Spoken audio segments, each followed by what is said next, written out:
যুবকটি এক নজরেই চিনতে পারল যে দোকানের মালকিন লাল রঙের একটি পেটিকোট পরে আছে এবং সেটি কোনো সাধারণ জিনিস নয়, বরং কোটি কোটি টাকার মূল্যবান একটি প্রাচীন বস্ত্র।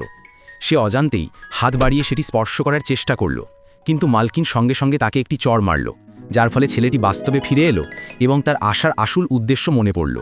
সে তো তার কুকুরের খাবার থালাটি বিক্রি করতে এসেছিল।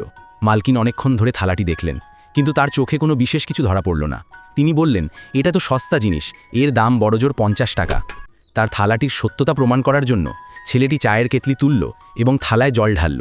পরের মুহূর্তেই থালার ভেতরে আঁকা পদ্মের ছবিটি যেন জীবন্ত হয়ে উঠল। এই দৃশ্য দেখে মালকিনের পায়ের নিচের মাটি সরে গেল। ছেলেটি আবার এক বালতি ঠান্ডা জল নিল এবং একই কাজ করল। এবার মনে হলো যেন পদ্মটি সত্যিই নড়ছে। এমন অলৌকিক থালা দেখে মালকিন সঙ্গে সঙ্গে 1 কোটি টাকায় থালাটি কিনে নিলেন। কিন্তু সত্যিটা ছিল যে ছেলেটি মাত্র 5 লাখ টাকায় থালাটি সবজি বাজার থেকে কিনেছিল। যখন তার পালক বাবা মা জানতে পারলেন, তখন রাগে তারা তাকে মারধর করলেন। সেই সময় ছেলেটির মুখ থেকে টমেটোর রস বের হয়ে তার গলায় পড়া পূর্বপুরুষদের তাবিজের ওপর পড়ল। পরের মুহূর্তেই একটি বিশাল ড্রাগন আকাশে ভেসে উঠল এবং সরাসরি তার মাথার ভেতরে প্রবেশ করল। যখন ছেলেটি আবার জেগে উঠল, সে দেখল দোকানের প্রতিটি প্রাচীন জিনিসের মধ্যে তার পুরনো মালিকদের আত্মা উপস্থিত এবং সে তাদের সাথে কথাও বলতে পারছে। তখনই সে তার কেনা থালাটির দিকে তাকালো এবং দেখল যে সেটির মধ্যে একটি ছোট মেয়ের আকৃতি দেখা যাচ্ছে। সে বুঝতে পারল যে এই থালাটি আসল এবং অমূল্য।